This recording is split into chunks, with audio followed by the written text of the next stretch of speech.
Assalamualaikum warahmatullahi wabarakatuh.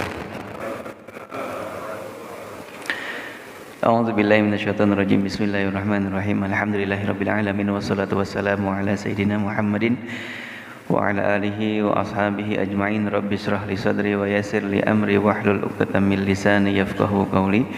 Allahumma iftah lana futuhal arifin wansur alaina min khazaini bi rahmatika ya arhamar rahimin.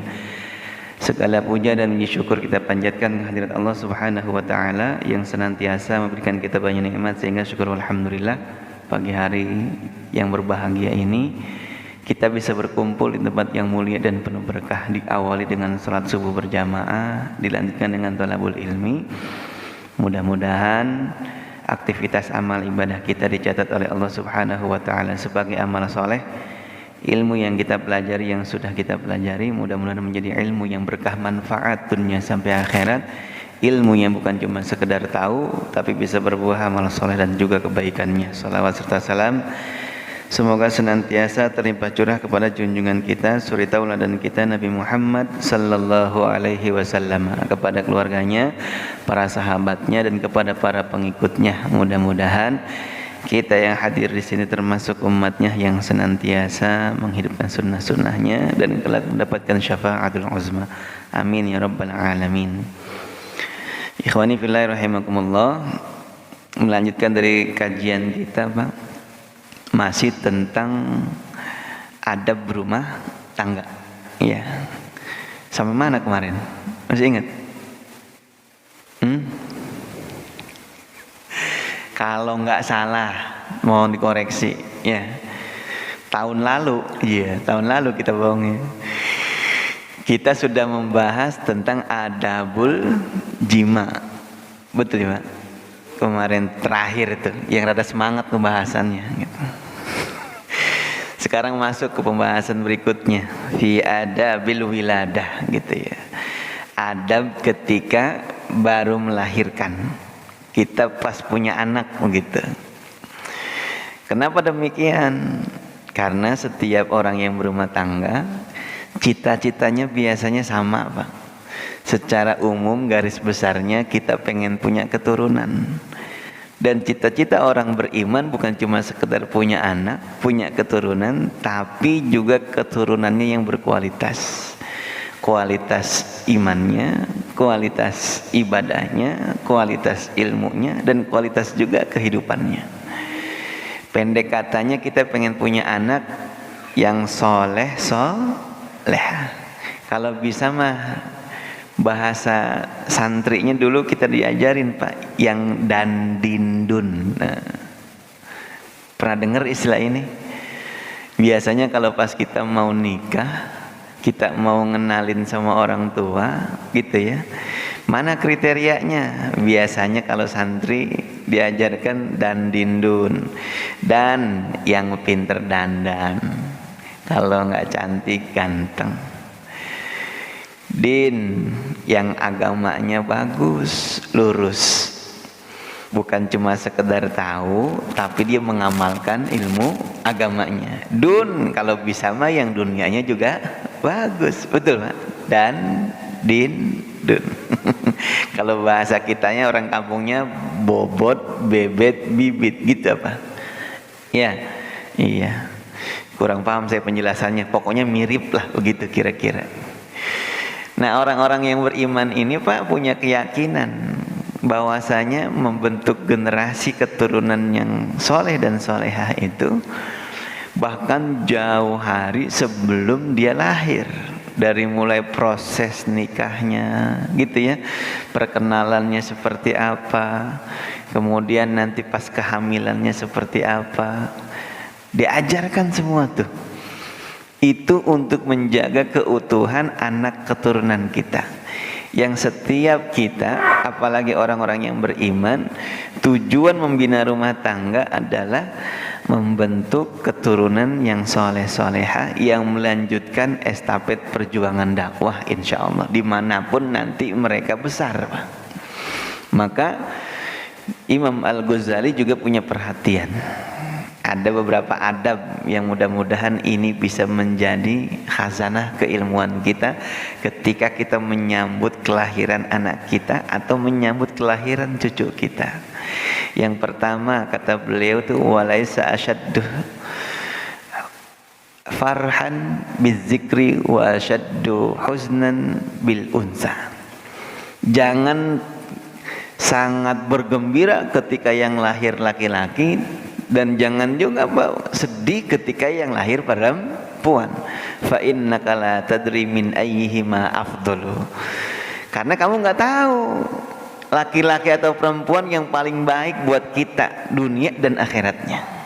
Nah, kadang mohon maaf, beliau ini menjelaskan tentang sejarah dulu ketika baginda Rasulullah SAW di tengah-tengah kehidupan orang Quraisy, Pak, sebelum datangnya Islam, ini sangat merendahkan harkat martabat perempuan. Bahkan sebagian masyarakatnya pada waktu itu menganggap celah dan aib kalau seorang istri melahirkan keturunan perempuan.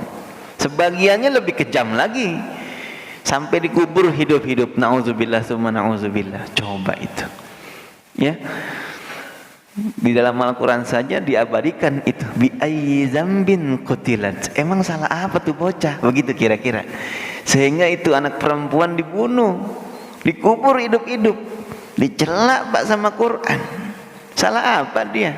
Masya Allah. Nih ikhwatal iman, buat kita orang-orang yang beriman, Pak, laki-laki dan perempuan enggak masalah. Yang penting laki-laki ataupun perempuan kita diberikan kekuatan untuk bisa mendidik, membesarkan dan menjadikan mereka anak-anak yang soleh dan soleha. Begitu. Bahkan kalau misalkan kita kaji lebih dalam, Islam itu kita udah bahas dah kemarin sedikit gitu ya, sangat memuliakan perempuan. Bagi bapak yang punya anak perempuan 3, kata Rasulullah, baginya surga. Ada sahabat kemudian nanya, Rasul, kalau 1 gimana? Kalau 2 gimana? Saya cuma punya anak perempuan 2. Kata Rasulullah juga, bagimu surga. Seandainya kata Jabir radhiyallahu anhu, nih ada sahabat yang nanya, gimana kalau 1? Maka saya yakin Rasul juga pasti bilang, bagimu surga. Nih Pak, hebatnya anak perempuan yang pertama, dia bisa menjadi pembawa orang tuanya menuju surga. Nih alhamdulillah nih, ya, ibu-ibu dan anak-anak kita yang perempuan mudah-mudahan pada hadir tuh. Ternyata kalau kita kaji lebih dalam lagi, mendidik anak perempuan sama anak laki-laki, kira-kira Pak zaman sekarang lebih banyak mana ujian cobaannya? Jujur aja. Dari pakai pakaian Pak, nutup aurat. Laki-laki auratnya cuman puser sampai lutut, betul. Pakai celana 3/4 kayak jojon, nutup aurat udah, betul Pak ya? Simple, betul Pak? Meskipun kalau dalam etika dan adat gitu ya, itu kurang bagus. Tapi kalau secara syar'i udah nutup aurat belum? Udah. Coba kalau perempuan kayak gitu, bisa? Nah enggak, betul ya? Masya Allah tuh, dari ujung kepala sampai ujung kaki Pak. Kalau kita bermazhab Syafi'i, orang ini mazhabnya Syafi'i apa nih? Orang sini? Kunut, pakai kunut tadi subuh, berarti Syafi'i semua, betul? Sok mangga Pak, tanya tuh. Ya, yang nyantri-nyantri pakai kitabnya kitab mazhab Syafi'i, coba dari kitab yang paling tipis sampai kitab yang paling gede sama masalah aurat perempuan, jami'u badaniha, seluruh tubuhnya harus ditutup Pak. Coba, ayo. Sekarang jangankan seluruh tubuhnya harus ditutup, pakai cadar begitu. Kalau menurut mazhab Syafi'i pakai cadar itu hukumnya wajib, kecuali ketika dia manasik haji, umroh dan juga sholat. Selebihnya wajib. Tuh, kita bingung dah, kagak jadi dah Syafi'inya Ustaz. Ya, iya. Orang kita ngelihat orang yang pakai cadar aja kadang bingung, Pak. Udah takut duluan, betul. Takut dibilang apa baik begitu. Padahal itu diajarkan dalam fikih mazhab Syafi'i. Tuh, nutup auratnya, masya Allah, masya Allah.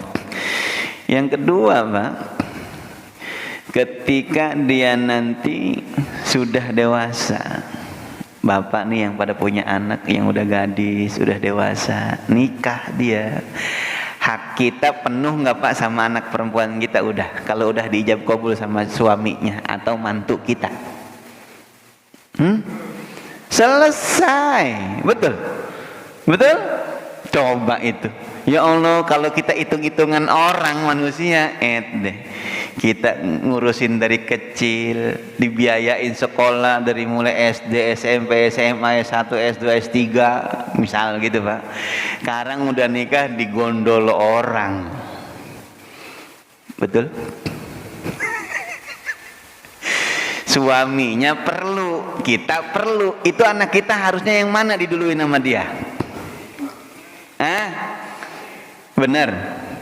Nyesel nggak jadi orang tuanya tuh? Jadi kira-kira pantas nggak Pak kalau orang tua yang model begini jadi ahli surga? Pantas nggak? Pantas nggak? Lah pantas, coba tulus banget dia, masya Allah, masya Allah. Ya, kita udah berhasil berarti tuh ngedidik anak perempuan kita, masya Allah. Dia taat sama suaminya, dipesenin sama kita, neng taatin suami, yang penting dia kagak nyuruh maksiat sama Allah, udah selesai. Selagi dia nggak nyuruh maksiat, taatin suami kamu. Emang itu perintah ajaran agama. Papa ikhlas, meskipun sambil nangis ngomongnya Pak. Ya, masya Allah. Jadi jangan heran Bapak Ibu, ketika pas ijab kabul nggak sedikit itu para bapak yang kaku lidahnya Pak. Jangankan orang awam, ya. Ada seorang kiai pas ijab kabul ngelamun dia. Sampai kami tanya itu, Pak Kiai, tadi pas mau ijab kabul ditepak menghulu, kenapa itu? Kebayang sama dia. Betul ya, anak yang dari kecil diasuh sama dia sampai gede sama dia, pas sekarang mau diambil orang, itu pikiran kagak karuan, udah apa bayi yang dipikirin.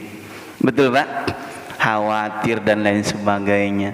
Ini nanti suami dan mantunya gitu ya, apakah bener amanah, apakah agak sayang nggak sama dia kayak sayangnya saya sama dia. Tuh Pak, itu sambil nangis ceritanya. Saya sih belum punya anak perempuan ya, jadi nggak tahu banget rasanya. Coba tanya yang udah pernah nikahin anak perempuannya, kayaknya sama, ada mirip-mirip. Betul Pak? Oh iya, jadi pantas kalau orang tuanya dihadiahin surga. Tuh, masya Allah. Yang ketiga Pak, ujian zaman sekarang, dari mulai aplikasi dah, ya, teknologi yang paling banyak disasar sama teknologi ini Pak, gitu ya. Madorot yang paling banyak diterima biasanya sama kaum perempuan. Aplikasi yang paling ngetren sekarang apa? Tuh, TikTok. Isinya TikTok, laki apa perempuan banyaknya?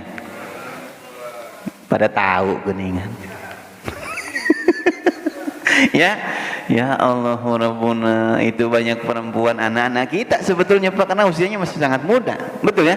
Adik-adik kita, anak-anak kita itu, ya Allah Rabbuna, joget depan kamera, coba diupload, ditonton sama banyak orang, utak-utak kayak belatung nangka. Ujian bukan? Ujian bukan? Bukan nggak boleh pakai TikTok, boleh. Boleh nggak pakai TikTok Pak?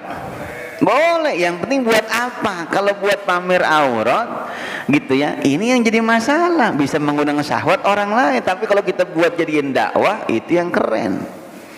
Sama semua aplikasi itu kayak kita megang pisau.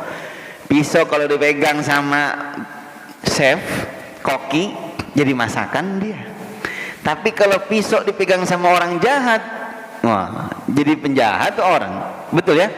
Seperti itu kira-kira. Diciptakan ini alat semuanya, duniawi ini dibentuknya, tujuannya mah insya Allah baik Pak. Tapi tergantung kepada penggunanya. Tuh.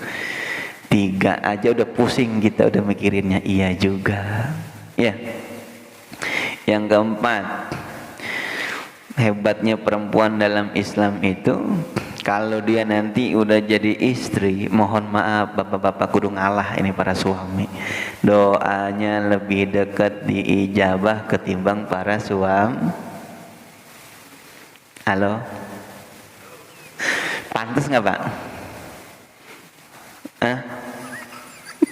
Protes nggak nih? Ya jangan protes, betul ya? Selagi dia taat sama kita suaminya, oh doanya lebih dekat dijabah tuh. Makanya ibu kalau lagi marah sama suami jangan sukain nyumpahin aneh-aneh, sumpahin yang bagus-bagus. Dasar suami kaya, begitu. Dasar suami soleh. Ada nggak kira-kira yang ngomong dasar tapi ujungnya baik? Ada nggak? Orang sini mah ada, begitu ya, insya. Jadi lagi kesel jengkel sama suaminya, didoain suaminya, mudah-mudahan tambah soleh ke suami saya, ya Allah, nyakitin banget saya. Coba Pak, keren nggak begitu? Tambah banyak rezekinya tapi tambah baik sama saya. Jarang, tapi mudah-mudahan ada. Jangan kalah, jangan marah kita, gitu ya. Yang kelima, mohon maaf Pak nih ya, ketika dia menjadi seorang ibu, betul? Hak dia dari anak kita berapa tingkat dari kita? 3. Kita tahu, betul? Hebat nggak? Bahkan hadisnya kita udah sama-sama hafal tuh. Al jannatu tahta aqdamil ummahat. Surga itu di bawah telapak kaki ibu. Saya belum nemu tuh di bawah telapak kaki bapak, ada nggak hadisnya? Nggak ada kan? Mulia nggak berarti Pak, perempuan dalam Islam? Mulia. Anaknya nih, Masya Allah, kalau ngelawan emaknya, coba-coba aja dah. Ada seorang anak ngelawan sama emaknya, jangankan nanti di akhirat Pak, di dunia udah belangsak hidupnya pasti. Udah nggak bakal enak hidupnya, biar kata dia jadi orang kaya. Isinya pusing mulu tuh kayaknya, karena berkahnya nggak ada. Masya Allah, kita manggil istri kita, manggil yang mana dulu disautin sama anak kita kudunya? Emaknya. Kita suami kudu ngerti. Paham ini? Paham? Tuh. Ya, hebatnya tuh seorang istri, seorang ibu dalam pandangan Islam. Kita berdoa Pak nih. Yang keenam, Rabbana atina fid dunya hasanah wa fil akhirati hasanah wa qina azab. Hasanah di sini oleh Ibnu Abbas radhiyallahu anhu ditafsirkan zaujatun solehah. Ya Allah, kasih saya nih di dalam kehidupan dunia yang baik. Kalau menurut Ibnu Abbas yang baik dalam kehidupan dunia cuma satu Pak. Siapa itu? Istri yang soleha. Enggak disebutin zaujun solihun, enggak ada tuh. Suami yang soleh enggak. Tapi istri yang soleha. Masya Allah. Tapi bener enggak sih Pak, punya istri yang soleha itu adalah kebaikan dunia kita? Para suami ini yang udah bernikah, halo? Betul nggak Pak? Kalau kita punya istri yang soleha, betul nggak kita nggak butuh yang lain? Betul? Halo? Butuh nggak? Ya karena istri yang soleha nggak bakalan nuntut. Itu hebatnya. Kita dapat berapa aja dia ngucapin syukur Pak. Dikasih rumah 2 tingkat diterima. Diterima nggak Bu? Itu mah kalau kita doa jangan tanggung gitu ya. Nyatanya Pak, kalau istri yang soleh nggak nuntut kita, tapi kan kita sebagai suami biasanya pengen memberikan yang terbaik buat keluarga kita, betul nggak? Betul. Enaknya kita punya istri yang soleha, dia nggak nuntut. Dikit-dikit ngegerusuin kita, Pak. Rumah nih rumah. Kenapa emang rumah mah? Iya rumah ini cuma 1 tingkat, terus pengen 2 tingkat ya 2 tingkat itu buat. Pakai apa? Pakai tangga naik ke sana. Ya Allah Rabbuna, istri yang soleha Pak. Kendaraan kita sederhana, nggak kayak orang lain mewah. Dia nggak pengen Pak kayak yang lain. Enak nggak hidup kita coba sebagai seorang suami? Enak nggak? Enak. Tapi kalau punya istri yang masya Allah nggak ada rasa syukurnya, konaahnya nggak ada, dituntut mulu suaminya. Dikit-dikit tetangga beli sesuatu, dia yang pada pusing, berantem. Tetangga beli kulkas, berantem. Ya. Tangga beli motor berantem pakai koyo, tangga beli mobil masuk ICU dua-duanya, repot begitu.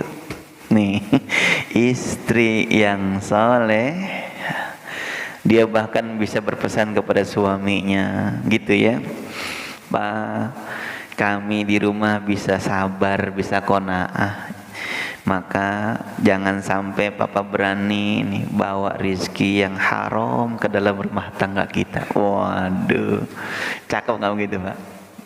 Cakep nggak? Itu suami kalau punya istri begitu, anteng nggak kerjanya? Anteng. Para pejabat kalau dipesenin begitu sama istrinya di rumah, kira-kira jujur nggak para pejabat kita Pak? Jujur, diingetin lah. Emang suami kadang berani nyolong, korupsi, biasanya yang dia pikirin diri dia doang dewe kan? Enggak. Ada anak yang rengek pengen ganti HP, ada istri yang rengek pengen benerin rumah, nambah rumah, ada anak lagi yang lain pengen punya kendaraan mewah. Udah, itu yang menjadi penyebab seorang ayah, seorang suami kemudian lupa dia kepada Allah Subhanahu wa ta'ala. Tuh Pak, nyata. Maka perempuan dalam Islam nih dimuliakan tidak? Dimuliakan. Ketika lahir nih di tengah-tengah kita, di tengah-tengah keluarga kita, anak ataupun cucu kita nanti, laki-laki dan perempuan yang kita harapkan dari salah satu keduanya ini, yang penting mah soleh solehah, udah dikasih laki-laki syukur walhamdulillah, mudah-mudahan dia soleh. Dikasih perempuan syukur walhamdulillah, ini pun amanah dari Allah. Kalau kita menyelesaikan amanah sesuai dengan yang pemberi amanahnya, surga buat kita. Tuh Pak. Jadi enak nggak kita ketika pas ada kelahiran seperti itu? Enak. Yang kedua kata Imam Al-Ghazali, adab ketika melahirkan adalah al-azan, mengazankan Pak. Ya, hadis ini diriwayatkan oleh Imam Tirmizi, Imam Ahmad dan Abu Daud. Meskipun ada sebagian ulama mendoifkan, ya, ketika Fatimah radhiyallahu anha melahirkan Hasan, baginda Rasulullah sallallahu alaihi wasallam mengazankannya. Jadi kalau ada bayi yang baru lahir, usahakan diazankan Pak. Biasanya kalau kita bahkan dua, ya, telinga kanan diazanin, telinga kiri dikomatin. Karena ternyata dari rangkaian tubuh manusia ketika dia baru lahir, yang pertama kali aktif adalah indera pendengarannya. Sebelum dia dengar kata-kata yang lain, maka mudah-mudahan kata-kata yang baik, kalimat thayyibah yang masuk ke dalam telinganya, yang nempel di dalam relung hatinya. Allahu Akbar, Allahu Akbar. Tuh, Masya Allah. Kita kalau pas ngazanin anak gitu Pak, baru lahir, itu biasanya azannya rada sahdu, rada sendu, ya nggak sih? Seneng gitu anak kita lahir, selamat, istri kita juga selamat. Itu sambil azan, sambil netes air mata, kadang sambil kita hitungin jarinya, iya nggak sih? Kita hitungin kaki-kakinya tuh bener nggak 5? Iya, kadang salah lihat Pak, kita ulangi lagi, ngitungnya salah mulu itu. Orang ketutupan air mata, pengalaman pribadi ini mah. Ya, 2 kali saya ngajarin bocah itu, dua-duanya sama, hitung-hitung tangan sama kaki 3 kali Pak rata-rata. Ini bener nggak sih gitu? Orang ketutupan air mata, betul ya? Iya, pas lahir tuh, dipanggilin kita, mana ayahnya, suruh datang, silakan Pak diazanin sama kita. Kayaknya itu suara yang paling keren kita punya tuh Pak. Ya, sambil sahdu gitu, masya Allah, rasa syukur dah. Habis itu sujud syukur di masjid, alhamdulillah dua-duanya udah selamat. Tuh azan. Jadi jangan pada diributin ya, wah ini hadisnya doif. Ada ulama hadis yang lain mensohihkannya, udah selesai. Yuk pakai azan silakan, yuk nggak pakai azan juga monggo, masing-masing punya landasannya. Kalau saya pakai, sudah selesai. Mana hadisnya? Tuh hadisnya ada di kitab Ihya Ulumuddin gitu ya. Ada 3 ulama hadis yang meriwayatkannya, disahihkan sama beliau sekelas Imam Tirmizi, Imam Ahmad dan Abu Dawud.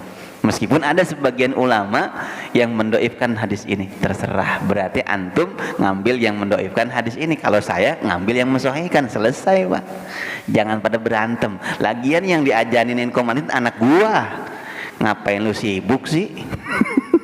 Betul Pak? Mau dibacain Yasin boleh nggak? Nggak boleh, siapa yang mau ngelarang anak kita? Ya nggak? Kecuali kalau anak ente, anak sibuk, ya salah aneh begitu. Setuju nih? Udah, jangan pada ribut. Simple ya, jangan ribut dah. Kita kudu tahu batasan Pak, gitu ya. Mau dia gimanain kayak orang anak dia, begitu kira-kira. Ya. Tapi kalau buat kita berharap mudah-mudahan ketika diazankan, nanti pas dia gede dia mungkin pernah dengar, kayaknya saya pernah dengar nih Pak, suara ini kapan? Ya dulu ketika lu lagi kecil gua yang ngajanin gitu. Cakep tuh. Saya pernah dengar dulu Pak nih. Oh iya, dulu kamu ketika baru lahir nak, papa yang ngajarin kamu. Tuh, kedengeran lagi sama dia pas dia udah gede, udah ngerti. Oh, itu ternyata panggilan sholat. Ya. Yang ketiga, adab ketika melahirkan adalah ayyusmiyahu bi ismin hasanin, ngasih nama dengan nama yang baik. Jangan kayak orang-orang dulu kadang Pak, mohon maaf namanya aneh-aneh ya. Pokoknya yang pertama kali anaknya lahir yang dia lihat apa, itulah dikasih nama. Iya, nama Pengki itu beneran ada ya.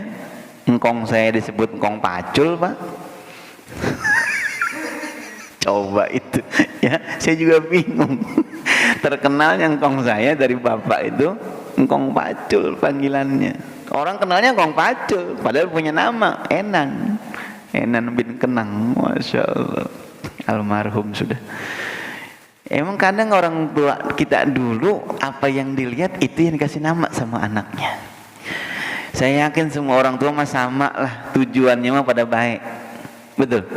Tapi harus diingat nih Pak, ngasih nama jangan sembarangan. Ada sebagian nama yang bahkan diharamkan kita untuk menggunakannya. Nama-nama jin dan setan. Namanya siapa? Dasim. Banyak nama Dasim tuh.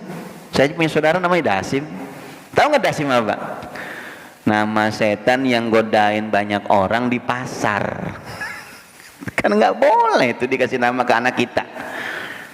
Bahkan hukumnya haram. Atau nama-nama beken yang menyerupai nama-nama orang barat, di luar Islam, orang kafir.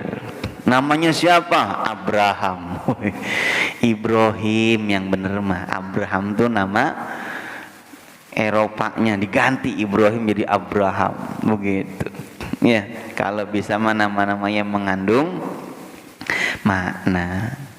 Baginda Rasulullah SAW bersabda, khairul asma'i lillahi ta'ala Abdullah wa Abdur Rahman. Jadi ahabul asma nih Pak, nama yang paling dicintai oleh Allah itu 2, Abdullah dan Abdur Rahman.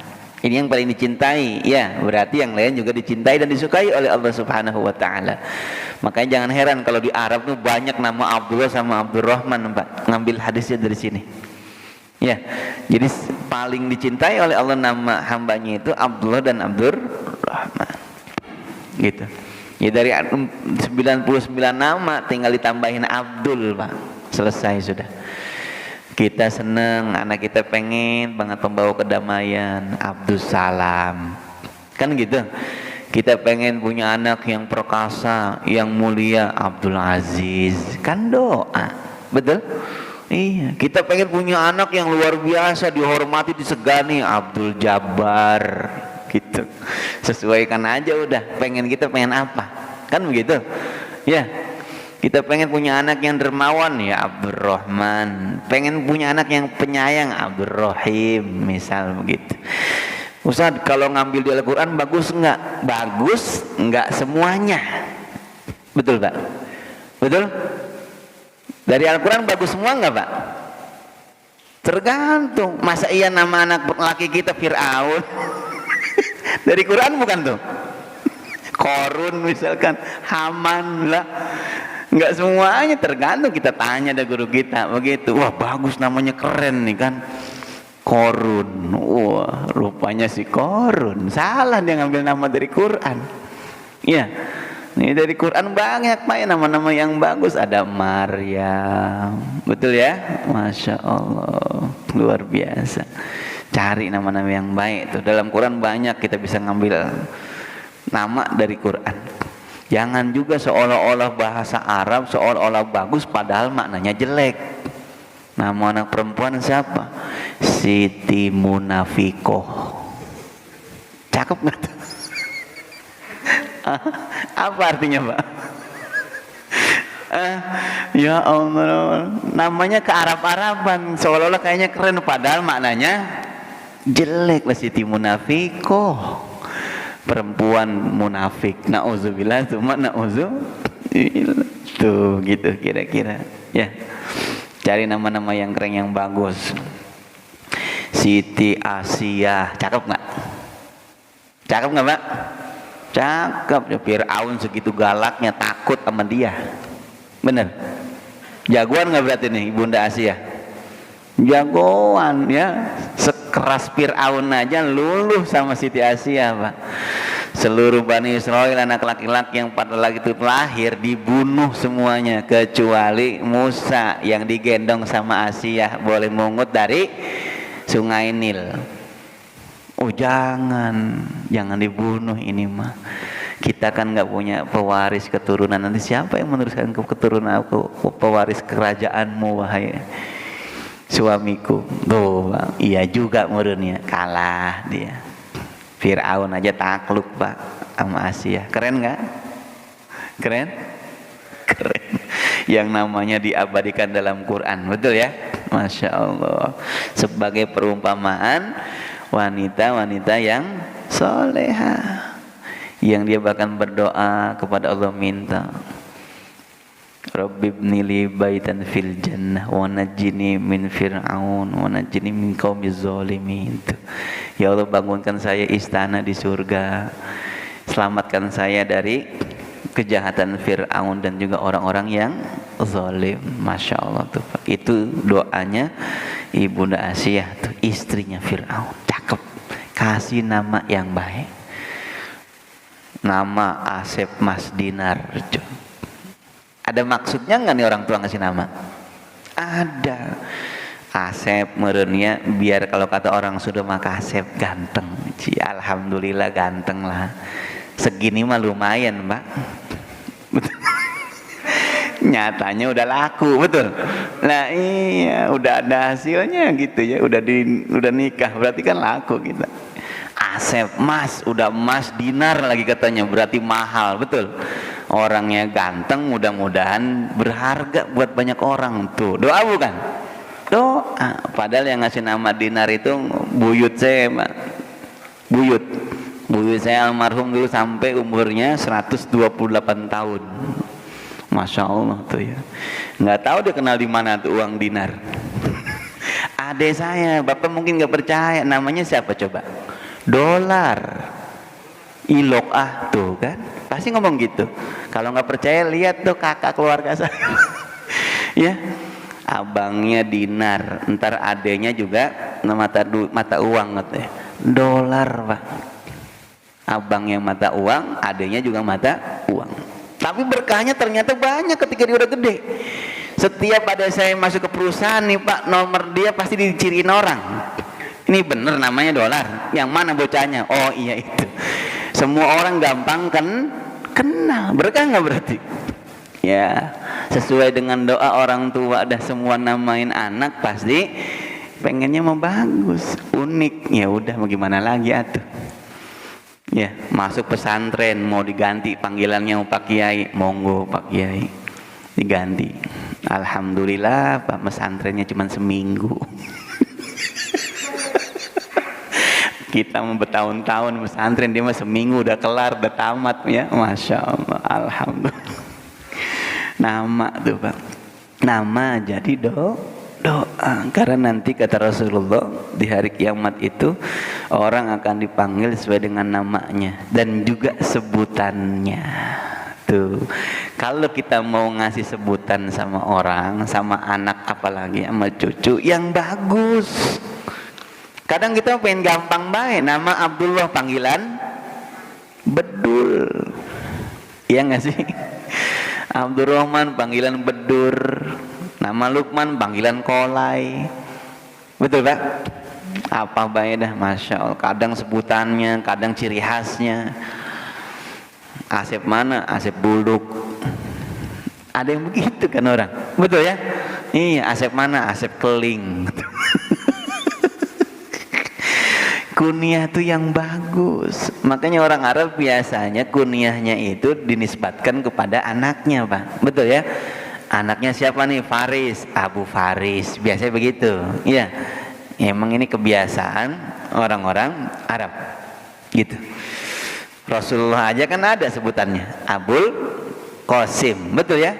Iya, nama yang bagus juga tuh Abul Qasim, panggilan Rasulullah Shallallahu Alaihi Wasallam. Tuh, masya Allah. Tapi jangan dinamain Abul Qasim anak kita, ya. Iya. Dikasih nama yang baik. Adab yang ketiga. Yang keempat, al-aqiqah. Akikah Pak. Akikah ini istilahnya disunatkan kepada orang tua, bukan nama kita nih Pak. Terkadang mohon maaf dulu barangkali orang tua kita ketika pas kita baru lahir rezekinya belum selapang sekarang atau ilmunya belum pada nyampe, maka kita belum diakikahin tuh. Sering datang pertanyaan Pak ketika pas musim haji, akikah dulu apa kurban dulu Ustaz? Jawabannya yang mana Pak? Kurban dulu. Lah saya kan belum diakikahin. Akikah itu dibebankan kepada orang tua. Antum nanti punya beban mengakikahkan anak antum. Kembali lagi itu pun hukumnya sunnah muakkadah. Kalau ada mah kerjain, tapi kalau nggak ada jangan dipaksain. Hadisnya bahkan baginda Rasulullah SAW mengakikahi Hasan dan Husain dengan 2 kambing, berarti satu orang sering satu. Padahal kalau kita baca di dalam kitab fikihnya Pak, yang satu ini buat perempuan, kalau laki-laki 2. Hadis ini menyatakan keringanan kepada orang tua. Kalau misalkan nggak sanggup 2 buat anak laki-lakinya yang baru lahir, 1 boleh begitu. Dan ini pun sebagai dorongan motivasi Pak, kalau ada mah diadain, begitu maksudnya ya. Meskipun ulama fikih berpendapat, jumhur ulama berpendapat sama, hukumnya sunnah muakkadah begitu. Sunnahnya kapan dipotongnya? Ketika hari ke-7. Tuzbahu fi yaumis sabi, gitu ya, dipotong hewan sembelihannya pada hari ke-7. Yuhlaku ra'sahu, kemudian dibotakin tuh kepala anaknya, baru wayu sama, sekaligus dikasih nama. Terus mah ketika pas dibotakin hari ke-7 kan, ditimbang tuh rambut anak kita, ukurannya emas apa perak? Emas apa perak? Tuh kan ukurannya perak. Ya, ukurannya perak. Nanti berapa gramnya dikiaskan kepada harga perak, sedekahin. Makanya disunahkannya hari ke-7. Lah kalau udah hari ke-7 ratus mah udah gembel Pak. Tambah berat dia. Betul ya? Gitu. Paham ini? Paham? Gimana Ustaz kalau saya pengennya pakai emas timbangan rambutnya? Ya silakan Pak. Tapi kalau kita baca kitab fikihnya pakai perak. Emas bagus nggak? Bagus, berarti tambah banyak meren harta yang bakalan disedekahin begitu ya. Yang nggak boleh itu kalau timbangannya emas kita ganti perak, itu kagak boleh. Kalau ke atas mah buat amal soleh silahkan Pak. Paham ini? Paham? Tapi kalau ngikutin jalur sunnahnya pakai perak. Tapi kalau pakai emas boleh nggak? Boleh, karena emas lebih mahal ketimbang perak. Jangan dibalik, kalau pas disuruh emas kita malah pakai perak. Ini nggak boleh, namanya minterin syariat begitu. Tapi kalau nambahin sebagai amal soleh silahkan. Sedekah tuh Pak, Masya Allah, anak kita coba ya, udah dikasih nama yang baik, kemudian ngajak makan tetangga dan keluarga, betul. Habis itu ada tuh dari rambutnya, kemudian ditimbang, kita sedekahin lagi. Masya Allah, dari kecil udah diajarkan dermawan Pak. Islam tuh ya, doanya banyak.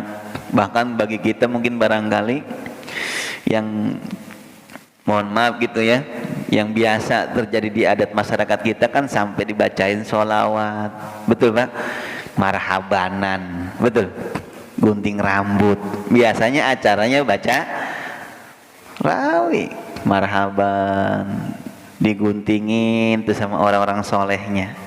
Habis baca sholawat, baca zikir, betul Pak, kemudian anak kita didoain tuh, cakep nggak begitu ya? Ya bagus sampai situ, jangan dikasih embel-embel yang lain, ada kelapa pakai bendera duit, maksudnya apa sih? Betul Pak ya, biar kaya katanya. Aduh, yang ini yang kagak boleh dipakai, yang ini silahkan. Paham ini? Paham? Jangan ditambahin yang lain ya.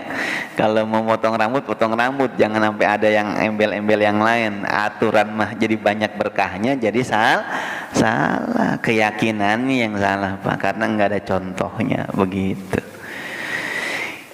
Lanjut, yang terakhir, yang kelima, kebetulan kelanjutan terakhir nih Pak. Ayyuhan nikahu bitamrotin au halawatin. Ketika dia baru lahir Pak, ditahnik ya, ditahnik tuh dengan kurma atau yang manis. Ini pernah dilakukan Rasulullah Shallallahu Alaihi Wasallam. Dimamah kurmanya Pak, dimamah kurmanya udah lembut, kemudian diambil sama kita, ditempelin, bukan ditelenin, bocah. Ya, ada tuh airnya, ngerasa manis, ditempelin ke rongga mulut bagian atas. Itu tahnik namanya. Hukumnya apa? Sunnah.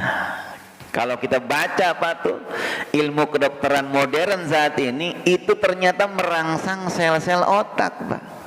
Dikasih yang manis itu menghidupkan sel-sel otaknya. Hebatnya ajaran Rasulullah Shallallahu Alaihi Wasallam. Sekali lagi jangan salah paham, iya. Pakai korma itu kita yang mamahin, bukan bocah suruh ngelinin korma. Lah bocah baru lahir dikasih korma, meren keselak. Jangan ya, dimamahin sama kita sampai lembut. Nanti kan ada airnya tuh, ambil pakai tangan, tempelin ke rongga mulut bagian atas. Dulu kalau pas kita lihat yang lahiran Pak, waktu saya kecil gitu ya, orang tua saya, bahkan saudara-saudara perempuan saya dulu di kampung, kalau pas orang baru lahiran itu dihadiahin madu biasanya. Buat siapa coba itu? Buat anaknya, betul ya? Buat emaknya, buat anaknya. Dikasih madu Pak, rata-rata itu. Setiap yang lahirin dan keluarga pasti kasih madu. Oh ternyata barangkali nggak tahu dia dalilnya apa. Nih ada tahnik namanya. Masya Allah, Masya Allah. Tuh. Jadi kalau misalkan sudah kita paham adab-adab ketika baru melahirkan, kita kedatangan anggota keluarga baru, kita mendapatkan amanah baru dari Allah Subhanahu wa Ta'ala, paling tidak ada 5 adab tadi yang kita coba jaga Pak. Ini nggak wajib, ini adab, namanya juga adab. Tapi kalau bisa mah dikerjain karena ada landasannya. Satu, jangan terlalu bergembira dengan kehadiran yang laki-laki dan kemudian sedih dengan kehadiran perempuan. Yang mana aja kita minta kebaikan dunia dan akhiratnya, Allah yang paling tahu tentang kita. Yang kedua, azankan gitu ya. Kalau biasanya kita mengazankan di telinga kanan, mengiqomahkan sebelah kiri. Yang ketiga, ngasih nama yang baik, yang bagus Pak, yang punya makna. Jangan sampai sembarangan ngasih nama keturunan kita. Yang keempat, kalau kita punya ada kelapangan rezeki, diakikahin. Yang laki-laki 2 kambing, yang 1 perempuan. Yang terakhir, ditetahnik tuh menggunakan kurma atau yang manis. Yang manis itu madu Pak, maksud jangan yang lain, terus kasih permen lagi. Ya, yang penting manis, kata Ustadz manis. Kita nggak ngejelasin manisnya kayak gimana, salah lah. Kasih yang manis gitu ya. Kalau kagak ada kurma, pakai permen jadinya. Pakai madu tuh kan jadi permen ntar. Awas, jangan ngantuk bye-bye nih, salah denger lagi. Oh boleh pakai permen Ustadz, dikasih permen bocah jangan. Awas. Hukumnya apa? Sunnah. Kalau berani silakan, kalau nggak berani jangan. Udah Pak begitu. Ya, ini hukumnya sekali lagi sunnah dan ini termasuk ke dalam adab. Adab tapi ada landasannya. Kalau kita kaji secara fikih hukumnya sunnah semuanya. Begitu. Mudah-mudahan sih dipakai begitu Pak ya. Karena ini pesan dari para alim ulama dan pernah juga dilakukan Rasulullah sallallahu alaihi wasallam. Itu saja kiranya, mudah-mudahan sedikit tapi banyak manfaatnya. Usikum wa nafsi bittaqwallah. Assalamualaikum warahmatullahi wabarakatuh.